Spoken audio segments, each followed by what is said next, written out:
Hey, what is up guys, J-Bones right here, presenting you my review on Mortal Kombat X.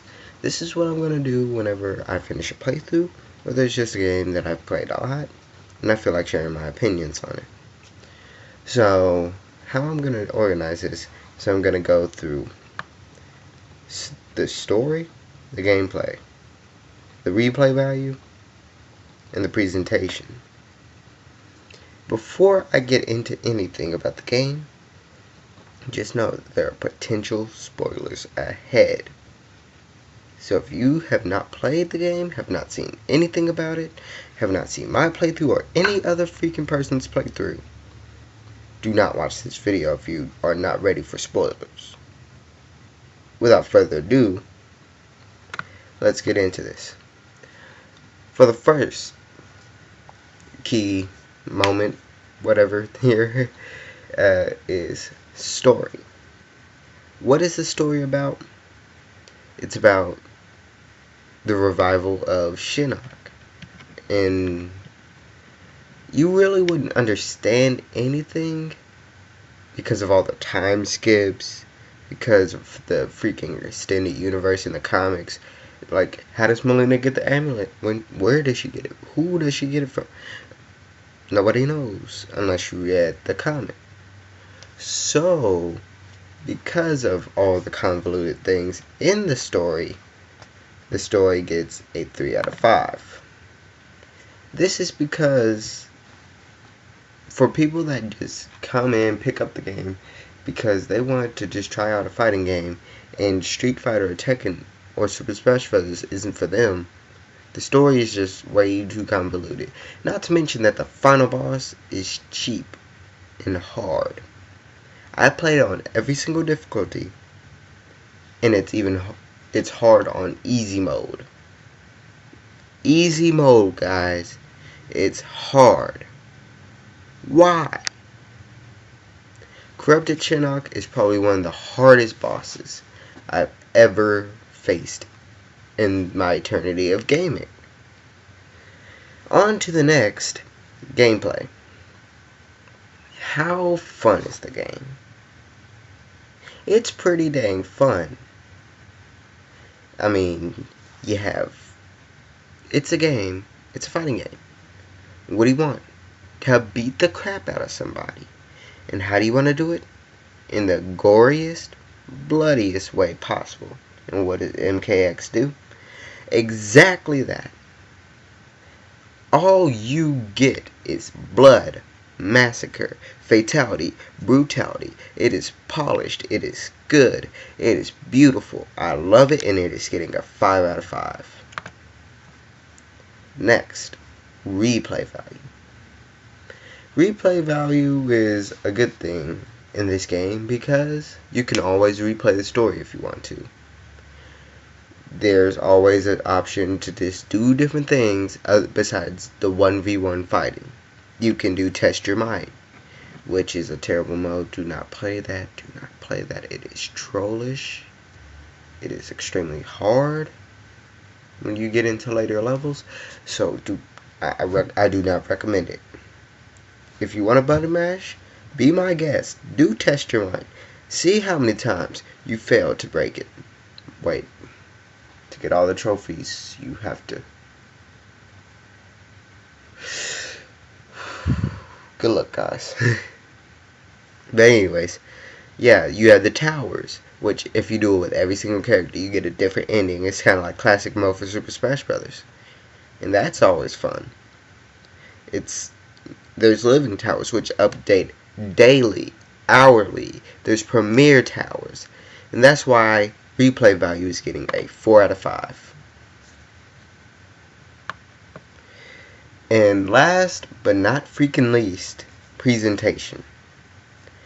Presentation is how well you present your game to your new coming players, to your returning players, to everybody that wants to play your game. And MKX did that very well. It didn't do it perfectly. Whenever you pause the game, you see all of your moves for that specific variation. Don't get me wrong. But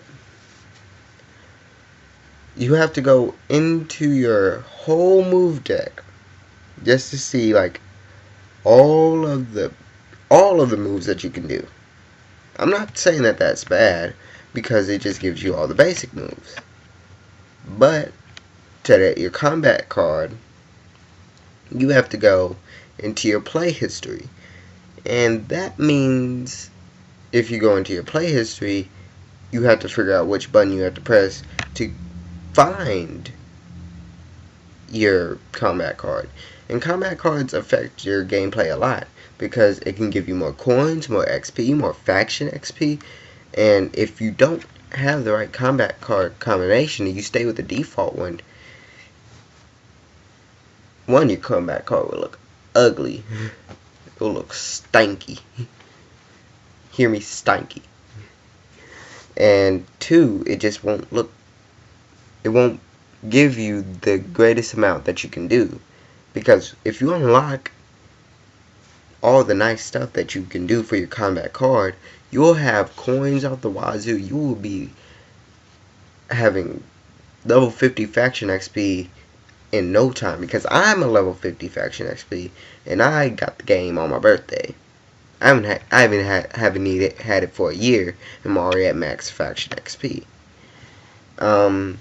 You can also get a whole ton of account XP, and that's also really good, guys. So just because it wasn't perfect but it's really good, it's getting a 4. No, it's getting a 4.5. The final verdict. We have a 3, a 5, a 4, and a 4.5. So that's 8, 16. 16 plus 4.5 is 20.5. 20.5 divided by 4. We got ourselves, I'm going to round it off to the nearest whole. So we got ourselves around a 5. I wasn't prepared to do any math. Yeah. So, final verdict. This game gets a 5 out of 5. The reason for this being is this ever-loving DLC. I mean, we got Predator, Jason Voorhees, Tanya, Trimmer, not to mention that we have more DLC coming, like Triborg. We got freaking, who else? But Bo Raicho does not deserve to be a character again. I hate him. But that's besides the point, because we're also getting a whole crap ton of costumes too. We're also getting Leatherface and the alien from Predator. So we have 5 things from Predator. We have Predator, we have 4, not counting the Johnny Cage costume that was already in there. That's supposed to represent Arnold Schwarzenegger. We have Jax as Carl Weathers, Predator, Alien, and the infrared costume for Scorpion. We also have the gender bender costumes for Cassie and Jackie. They have like Scorpion, Sub-Zero, and Ermac classic costumes. This game is good, guys. I do recommend this game for you guys. It is really good, and it is fun off the wazoo. But if you do not like blood, gore, suggestive language, alcohol, then don't pick up the game, because there's going to be all of that in there. You're going to see people getting chopped in half, impaled. You're going to see them getting their heads chopped off, decapitations off the wazoo. You're going to see them drinking. You're going to see them farting. Stupid Bo Raicho. You're going to see them just be a Mortal Kombat character. And that's why I love this game so much. It stays true to its basis. Ever since Mortal Kombat 1, it has always been just blood, gore, fighting. And that's what no other game has done. Street Fighter. You don't see any blood bursting. You don't see any epic finishes at the end of battles. Super Smash Brothers. You don't see any epic finishes at the end of the battle. I mean, I love the game, but you don't see anybody getting their heads chopped off. I want to see Mario's head on a pedestal in Peach's freaking castle. You hear me? A pedestal. I want to see some decapitations in the game sometimes. I don't want a freaking GTA where they drop a F-bomb or an N-bomb every single 5 seconds.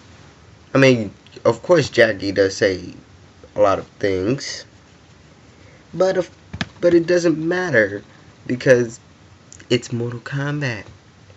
It's not like she says it all day, every